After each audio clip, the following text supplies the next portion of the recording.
name is Tracey Janzen, and I'm a junior at Alverno High School. I was born and raised in Sierra Madre, and I have two older sisters who also attended Alverno, but are currently away at college. I enjoy being involved at Alverno. A lot of people don't know this, but Alverno's student government is set up like the U.S. government. So we elect a president each year, and each class is called a state. And we elect a governor for each state. And we have an assembly of 9 representatives. In my freshman year, I was elected to be on the assembly. Also in my freshman year, I became involved in school musicals. I played the part of a waitress and also was in chorus for our production of The Little Shop of Horrors. In my sophomore year, I played the part of Master of Ceremonies in our production of Chicago. My mother and grandmother were born and raised in Sierra Madre. My great-grandparents, Roy and Lucille Pickett, moved here in 1924 from Kansas. They drove out here on their honeymoon. In about 1925, great-grandpa Roy purchased the Richfield filling station next to what was then Robert's Market, which is now Taylor's Meat Market. My great-grandparents were active in many civic groups, including Kiwanis and American Legion. My grandparents, Richard and Alva Johnson, have been active members of the Sierra Madre Historical Society, Civic Club, as well as Friends of the Sierra Madre Library. My father, Tom Jantzen, was on the Planning Commission for 6 years and also served on the Community Services Commission for 4 years. My mother, Carrie Janzen, chaired the Friends of the Sierra Madre Library Art Fair when she was 9 months pregnant with my eldest sister, Katie, who was born 2 days after the fair. As I said, I have 2 older sisters. Katie, who's 4 years older than me and is currently attending University of Oregon, which is also my father's alma mater, and Kelly, who is 2 years older than me, who's currently attending University of Channel Islands. When you're young, you don't like your siblings because they bite you, and they steal your toys, and you fight. But I have a lot of those memories, but I also have a lot of good memories of them, and a lot of memories of living in Sierra Madre. One would be that when I was in 1st grade, we do what is called the Chicken Project, and it's when our teacher buys fertilized chicken eggs, we put them in an incubator, and you can watch them hatch. But at the end of the project, we had a bunch of baby chickens, and so our teacher wanted to know if any parents would like to take home a chicken. So my father, growing up on a farm, thought it would be a good idea for us to have a chicken at home. So we had our chicken and we named her Henny Penny, but when our chicken got older, we realized it was actually a rooster. Of course, we had to get the only rooster in 20 chickens. So every morning at 5 a.m., little rooster would crow, and so we couldn't deal with that. So we had to trade in our rooster, and we got 4 baby hens. We made sure that they were hens, and we had a coop and an area for them that they would run around. And we got eggs for as long as we had our chickens, but unfortunately we don't have them anymore. But having with such close ties to Sierra Madre, I'm really excited to be a princess and part of the Sierra Madre Association. Thank you. Hello. Hello. I'm Princess Julianna Gough. I'm 17 years old and a senior at South Hills High School. My mother is a teacher there for the deaf and hard of hearing students. Both my mom and my dad are deaf. They taught me my first language, American Sign Language. 2 of my best friends also have deaf parents. Almost every year we fly to New York for CODA camp. CODA stands for Kids of Deaf Adults. Aside from all the fun activities and the inside jokes, the best part about camp is that it gives us CODAs a chance to make friends without having to clear up assumptions other people make about our parents. Like, can your parents drive? Yes. Can they read Braille? No, that's for blind people. It's not that CODA's mind answering questions. In fact, my friend sometimes likes to get a little creative with his answers. One time, he was talking with this woman and she said, "So, your parents are deaf?" "That's right." "So how do you guys, talk?" "Well, when it's breakfast and I'm feeling thirsty, I just look straight into my mother's eyes and think really hard, pass the orange juice, and she'll get it." The Deaf and Hard of Hearing program at my school has given me many opportunities for involvement, especially in their annual Christmas play. During December, the deaf and hard of hearing students put on a Christmas play, and for one night they showcased it to their parents and the deaf and hard of hearing students from the middle and elementary schools. This year, they asked me to write the play for them again. It's going to be based off the movie Kung Fu Panda. I don't know if anyone's seen it. In the play, after angering his friends when he eats a fortune cookie meant for their master as a Christmas present, the protagonist, Po the Panda, is shunned. In the streets, he meets a group of shady-looking guys who seem supportive at first, but then end up attempting to use Po to accomplish their evil goals. In addition to writing the play, I'm also in charge of the voice interpreters. The positions of the voice interpreters are filled by ASL students, American Sign Language students. My job is to ensure that the interpreters know that their job is to not only interpret the words the deaf actors are signing on stage, but also take their emotion and make the play both understandable and entertaining for the hearing people in the audience. Experience for the Christmas play is helping me prepare for what I want to do in the future, which is create and voice act for a cartoon. I was inspired by Nickelodeon's cartoon Avatar. The show is really interesting on its own, but what really inspired me were the discussions people would have about it. Online, I would read comments and see people dissecting the show and discussing symbolism and analyzing characters. They were seeing things I would have never thought of. That was really fascinating to me, and that's what I want to do. I want to create and voice act for a show for kids that is both entertaining and thought-provoking. To pursue this, I've been in video production for 2 years. This year, I'm a director. The job has definitely raised my confidence because as a director, you have to make quick decisions about what you want the video to look like, and you have to be confident in your decisions. It's hard work, but it's a lot of fun.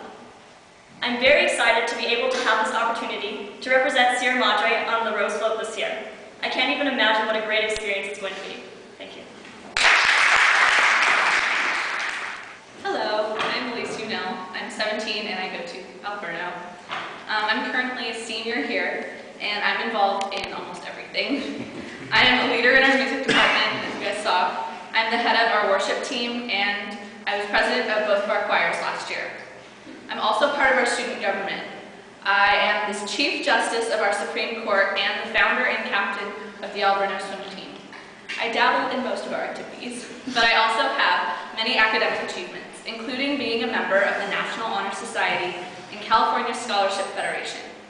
The National Honor Society, or NHS, is a nationwide group open to high school students with excellence in academics, leadership, and service. The requirements include being in student government for 2 years, demonstration of service to the community, and a 3.0 GPA or higher. Among these, my favorite activities to participate in is Christian Service Team. We do service in our Sierra Madre and Pasadena community and bring those and other service projects to our school.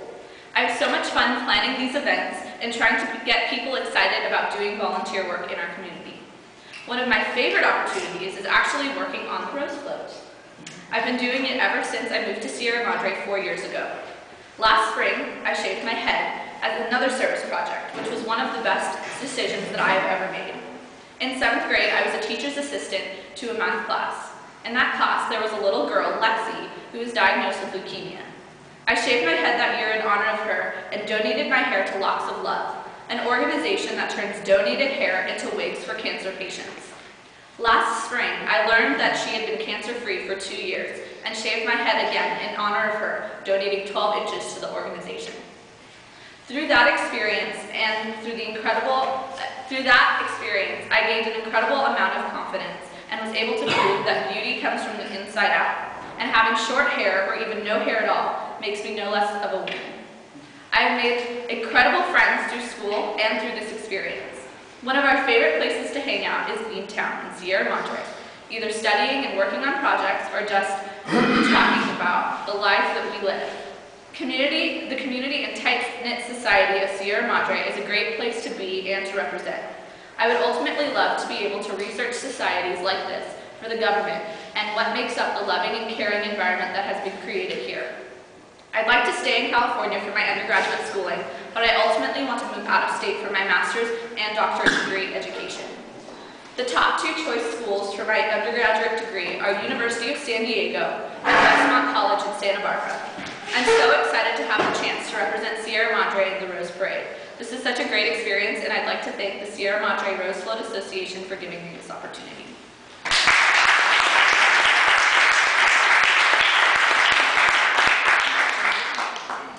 My name is Kacey Benson, and I'm so excited to represent Sierra Madre on the Sierra Madre Royal Court this year. I have lived in Sierra Madre for my whole life and have been an active participant in all Sierra Madre events since I was born. When I was 7 days old, I attended my very first Sierra Madre 4th of July parade, and I have been going every year since. And I'm so excited that this year I get to be a part of that parade. I love spending time with my family, and I love art. I have taken art classes at Mission Renaissance in Sierra Madre since 2006, and I have completed courses on sketching, pastels, watercolor, tone oil painting, and color oil painting. I love art, and I feel very blessed to be able to take art classes in Sierra Madre. I currently have an oil painting of a crocodile in the window at Mission Renaissance. I look forward to going back to art classes over winter break. One of my favorite things about Sierra Madre is that it is a very small and tight-knit community. Sierra Madre is my home, and I feel so blessed to have grown up here. It is impossible to go to town to get yogurt or to get a mocha without seeing friends. I have 2 dogs, and I love all animals. I frequently take my dogs for walks up Mountain Trail or into Kirstein Court, and my dogs always seem to make friends on their walks. I am currently a sophomore at Flintridge Sacred Heart Academy. I entered my freshman year knowing only one girl, and I now consider every girl in my class of 108 girls to be a friend. Freshman year, I decided that in order to grow, I would have to start trying new things and step out of my comfort zone. I quickly grew to love Sacred Heart and wanted to share my enthusiasm with other girls. I applied and was selected to be an ambassador. As an ambassador, I led 8th grade tours around my school, answering questions to 8th graders and their parents about the school and my experience. Freshman year, I decided to run for freshman class activities director. I won the election and had so much fun that I ran again sophomore year and was re-elected. Activities director in the past had been a fairly simple position. But I did not want a simple position. I wanted to make a difference in my school community. So I created freshman class lunches, which were one lunch every Friday, one Friday a month. And we would all go to a lunch spot. Everyone in the class was invited. And I was able to see girls making friends with girls that they had never really spoken to before. It seems like the more things I try, the more my confidence grows. In junior high, I considered myself an artist and not an athlete. So to really stretch myself, I joined the swim team my freshman year. At the first practice, I had no idea what to expect. And although it was very difficult and I spent most of the practice gasping for air, I grew to love swim. At the end of the season, I was selected as the most improved swimmer, and I plan on swimming again this year. This year, I decided that since I survived swim team, I could survive anything. Wanting a new challenge, I joined my school's cross-country team this summer. Practices were 5 days a week at 5:30 a.m. And although that may not sound quite too appealing, I wanted to learn how to like something that I wasn't quite a fan of. And I made many new friends and made it through the season. By the end of the season, running had actually become enjoyable because I had so many great friends to run with. And many times, girls would come up to me and they would ask me why I was smiling during races because they thought I wasn't trying my hardest.